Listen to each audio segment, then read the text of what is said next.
ఈరోజు తెలంగాణ రాష్ట్ర మేరు సంఘం ఎన్నికల నిర్వహణ గురించి రాష్ట్ర మేరు సంఘంలో నోటిఫికేషన్ జారీ చేయడం జరిగింది. కాబట్టి మరి గతంలో ఏదైతే ఎన్నికలు నిర్వహించారో అవి పూర్తిగా ఫ్రాడ్ చేసిరు. వాళ్ళు దాదాపు దాంట్లో 2000 దొంగ ఐడి కార్డులు సృష్టించారు. మరి మనం చాలాసార్లు 2000 దొంగ ఐడి కార్డులను ఓటర్ లిస్ట్ నుంచి తొలగించాలని చెప్పేసి మనం వివిధ సమావేశాల ద్వారా తెలియజేసినాం. వారిపై చాలా ఒత్తిడి కూడా తీసుకొచ్చినాం. మరి ఇప్పుడు ఆ దొంగ ఐడి కార్డులను 2000 ఓటర్లను ఆ లిస్టు నుంచి తొలగించిరా లేదా అనేది స్పష్టత మనకు లేదు. వారు దాని పట్ల వాళ్ళు ఇప్పటివరకు మనకి ఏం తెలియజేయలేదు. అదేవిధంగా ఎన్నికలు పారదర్శకంగా నిర్వహించాలి. గతంలో ఎన్నికలు నిర్వహించడానికి ముందుగా జిల్లాల ఎన్నికలు నిర్వహించాలని చెప్పేసి శ్రీ గూడూరు ప్రభంజన్ గారిని ఎన్నికల అధికారిగా నియమించి అన్ని జిల్లాలు వెళ్ళి ఎన్నికలు నిర్వహించాలని చెప్పేసి రాష్ట్ర మేరు సంఘం ప్రకటించింది. వారు కూడా అన్ని జిల్లాలు వెళ్ళి ఎన్నికలు నిర్వహించిన తర్వాత ఎన్నికలలో గూడూరు ప్రభంజన్ గారు నేను ప్యానల్ వేస్తున్నా అని చెప్పిన వెంటనే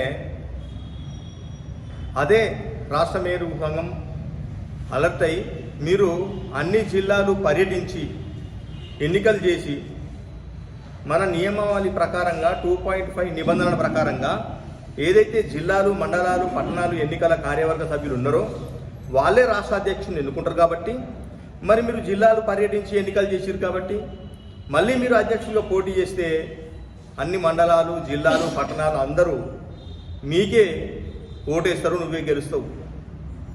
ఇది సరి అయినది కాదు అని చెప్పేసి వారు ప్రభంజన్ సార్ గారిని చాలా ఒత్తిడి తీసుకొచ్చారు. మీరు ప్యానల్ వేయొద్దని. మీరు ప్యానల్ వేయొద్దనేది నియమావళిలో లేదు. నేను ప్యానల్ వేయొద్దని మీరెవరు, నేను ప్యానల్ వేస్తా అని చెప్పేసి గూడూరు ప్రభంజన్ గారు ఆ రోజు చెప్పడం జరిగింది.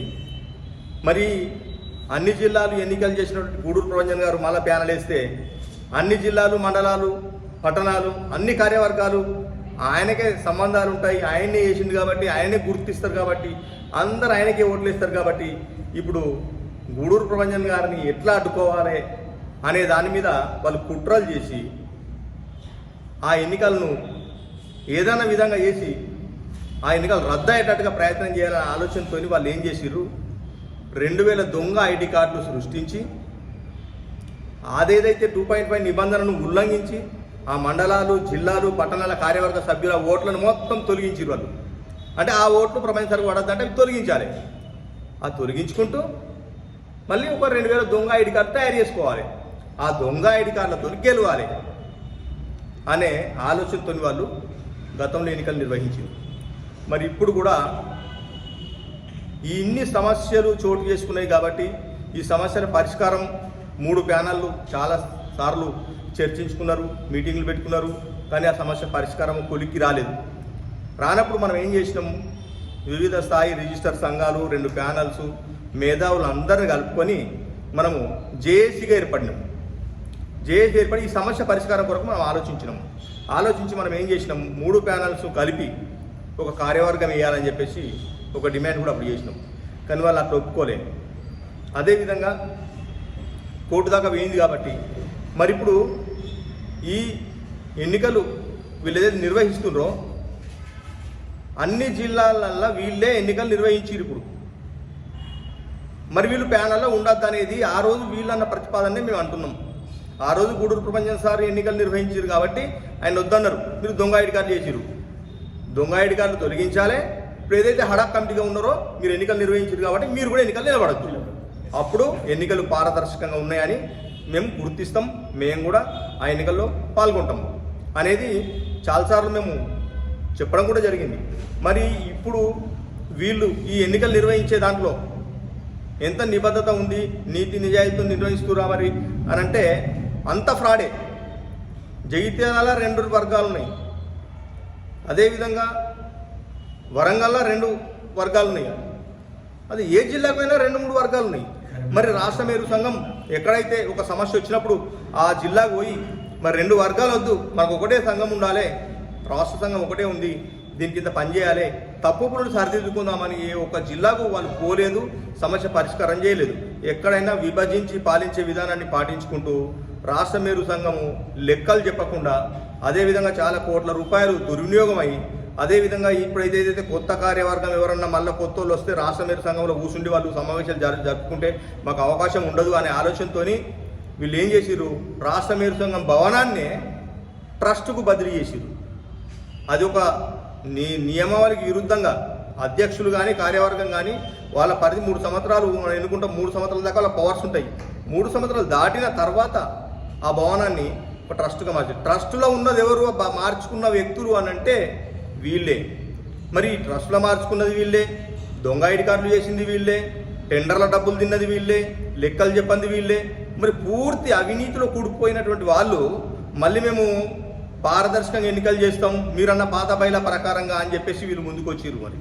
మరి ఇవి ఎంత నియమావళి ప్రకారం జరుపుతున్నారు. మరి ఆల్రెడీ కొంతమంది పెద్దలు వాట్సాప్లో పెడుతూనే ఉన్నారు, రాష్ట్ర మేరు సంఘం భవనం లేదు, రిజిస్టర్ నంబర్ లేదు, లేనప్పుడు ఎన్నికలు ఎడబెడతావు, మన సంఘం ఏడుంది, అవన్నీ పూర్తిగా కూర్చుండి చర్చించుకొని కులస్తుల మధ్య లోపల మాట్లాడుకొని అవన్నీ సమన్వయంగా చర్చించుకొని ఆ భవనం తిరిగి రిజిస్టర్ రద్దు చేసుకొని మేరు సంఘం చేసుకొని అదేవిధంగా దొంగ ఐడి కార్డులు తీసేసి ఏదైతే 3 ప్యానల్స్ అందరూ కలుపుకొని ఒక కమిటీ వేసి ఆ కమిటీ ద్వారా ఎన్నికలు చేసుకుందాము అనే విధానం ఉంటే అందరు కూడా బాగుండేది. మరి ఇప్పుడు వాళ్ళు ఎన్నికలు నిర్వహించినప్పుడు మరి వాళ్ళు చేసేది 100% ఫ్రాడ్ అనేది అందరికీ తెలుసు, జిల్లాలకు తెలుసు.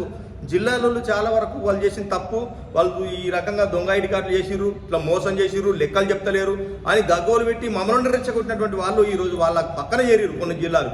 కానీ ఆ జిల్లా వాళ్ళకు కూడా జేఏసీ నుంచి మేము హెచ్చరిస్తున్నాం, మీ జిల్లాకు వచ్చి వాళ్ళలో ఏదైతే వాళ్ళు ఇప్పటివరకు చేసిన నేరాల ఘోరాలలో వాళ్ళని మీకు కూడా భాగస్వాములు అవుతారు, మీ జిల్లాలతోనే మిమ్మల్ని తరిమి కొట్టే రోజులు తీసుకొస్తాం మేము.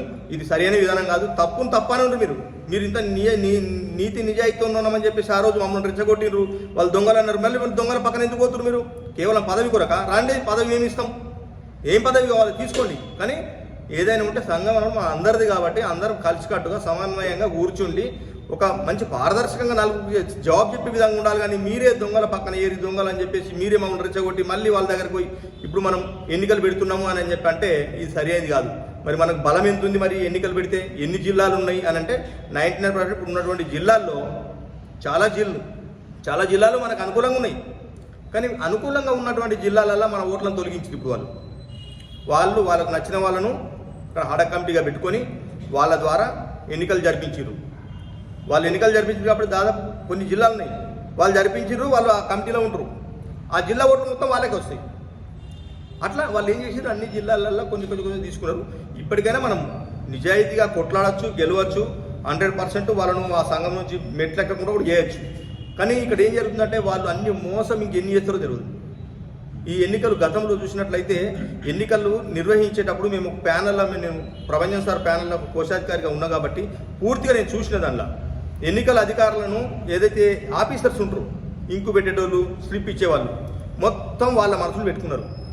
వాళ్ళ మనసులకు ఇంకులు పెట్టలే. ఒక్కొక్కరు 2 సార్లు 3 సార్లు పోతున్నారు, చిట్టీలు వాళ్ళు ఇస్తున్నారు తెలియదు, ఎవరికి ఓట్లు ఇస్తున్నారు తెలియదు, ఆ పోలీసులకు కూడా ఏం చేసిరో తెలియదు, అసలు మనల్ని ఆపుతుండ్రు, వాళ్ళని పంపిస్తారు. ఎంత ఫ్రాడ్ తెలుసా? ఇలాంటి ఎన్నికలు మనకు అవసరమా? మరి ఎవరి కొరక ఎన్నికలు ఏం ఉద్ధరిస్తారు?